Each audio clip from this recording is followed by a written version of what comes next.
Market বিভিন্ন রকম হয় বলেছিলাম। একটাকে বলেছিলাম কি পারফেক্ট কম্পিটিশন, আর একটা বলেছিলাম ইমপারফেক্ট কম্পিটিশন। ইমপারফেক্ট কম্পিটিশনের মধ্যে একটা টাইপ হলো মনোপলি। মনোপলি মার্কেট, মনোপলি মানে কি সিঙ্গেল। তাহলে এই বাজারের মনোপলি মার্কেটের ফিচারগুলো কী কী বলা যায়? নাম্বার ওয়ান, সিঙ্গেল সেলার, একটা মাত্র বিক্রেতা, এবং সে যে দ্রব্যটা প্রডিউস করছে, সেল করছে, হ্যাভিং নো ক্লোজ সাবস্টিটিউট, তবেই না মনোপলি। অর্থাৎ একচেটিয়া সে ব্যবহার করছে, একচেটিয়া সে অধিকার ফলাচ্ছে, কারণ সেই দ্রব্যটার কোনো বিপরীত বা মানে সাবস্টিটিউট কোনো কমোডিটি নেই, অর্থাৎ তার কোনো পরিবর্ত দ্রব্য নেই। কনজিউমার তাকে ব্যবহার করতে বাধ্য।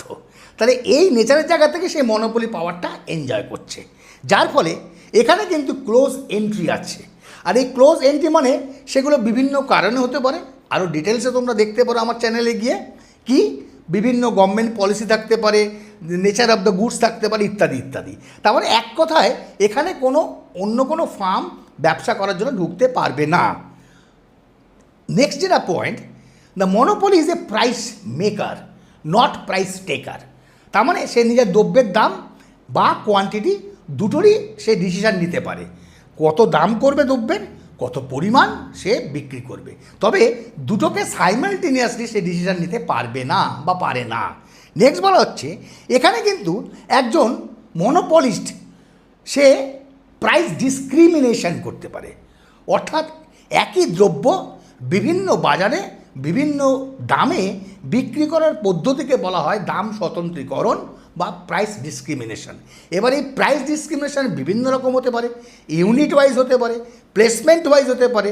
এই রকম ব্যবহারগুলি আমরা ইন ডিটেলসে পাই আমরা বিভিন্ন আলোচনার মাধ্যমে, সেগুলো জানতে পারবে।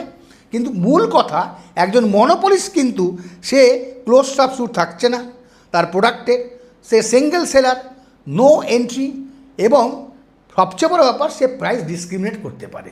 কি তাহলে ব্যাপারটা ছোট্ট করে বোঝা গেল তো? আর এই সমস্ত আলোচনা শোনার জন্য আমার ইকোনমিক্স সিম্পলিফাইডকে অবশ্যই একটু সাবস্ক্রাইব করে রেখো।